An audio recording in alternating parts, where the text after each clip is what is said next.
We are making cornbread in the large wedge pan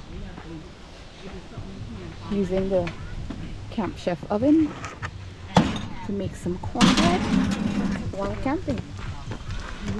Alrighty then, that cornbread looks nice and done. Time to take it out.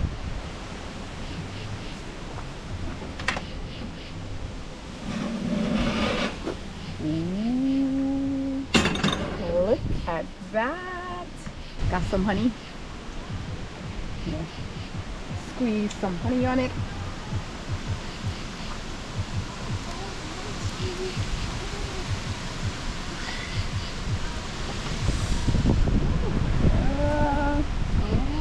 Yeah. Whoa, we got the honey. We got the honey. I just took it up a level.